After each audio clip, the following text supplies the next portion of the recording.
So I still have a couple boards I need to replace, but I want to take the time and show you what you need to look for when you're buying lumber, especially for a deck.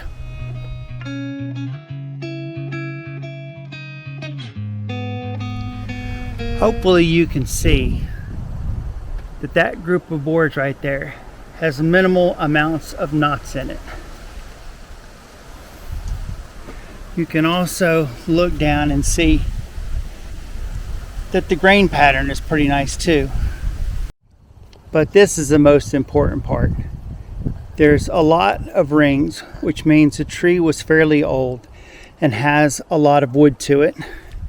And they're all curved like this. And when we put this board down, this is going to face up. And that's really important on all these boards. All of them are curved that way, and all these boards I'm going to put facing up.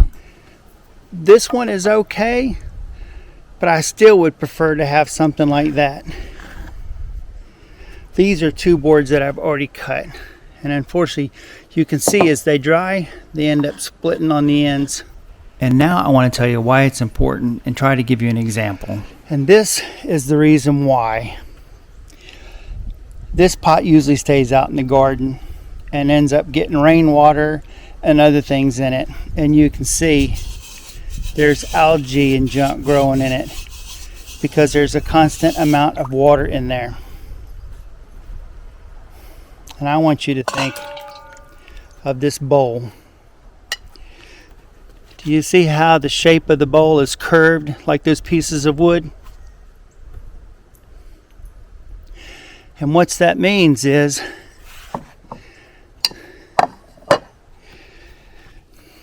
when rainwater hits, it's going to run off of that. And the grain of the wood is going to act the same way too. When water hits it, it's going to hit those layers and it's going to want to run off to the side because it's shaped like a bowl.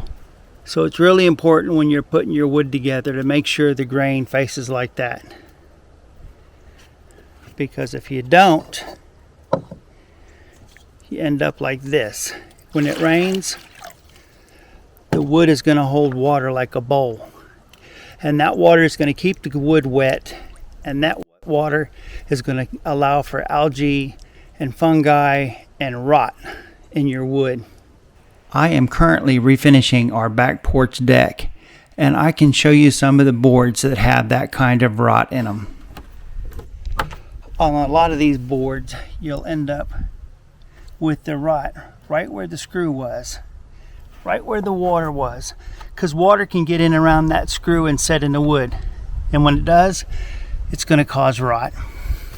So I got to repeat myself one last time. So if the grain has this shape to it and you put it up, you're creating a bowl for water to rest in the wood and cause it to rot. If you make sure every board has the grain facing down like this, it's going to be like this bowl, and when the water hits it and gets into the wood, it's going to run away and it's going to dry out. But if you try to find the best pieces you can without knots, with a smooth surface that end up being pretty much straight all the way down, and put them in the right way with the grain facing down so the water runs off, you're going to get a lot of life out of your deck boards. And I know we don't live in a perfect world, and finding perfect wood every time you go to the store is going to be impossible. So let's talk about how it really works. So I knew I was going to redo my deck and that it was going to require boards. And I've been going by the box stores and going through the piles of wood, and I've been lucky to get maybe 2 or 3 pieces out of the whole stack. So the wood that I've got's been like over 4 or 5 trips, and that's just the way the cookie crumbles.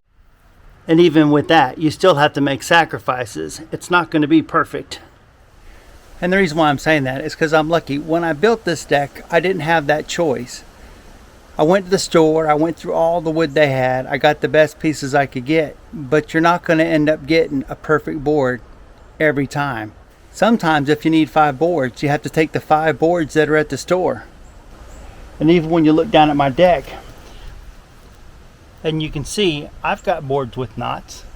Not every one is going to be perfect, but like I said, when you need 20 boards, you have to pick up 20 boards. Now let's take a look at some of the boards I just pulled up. That one's in pretty good shape, but it's got a lot of splits all the way down it. And this one's that shape, but it's got a lot of rot. This one's starting to get those deep cracks. And here's one that looks pretty good at first, but if you flip it around, you can see how it just rotted. The farther the rings are apart, the younger the wood, the less wood there really is to it. And you can see this is how I like them.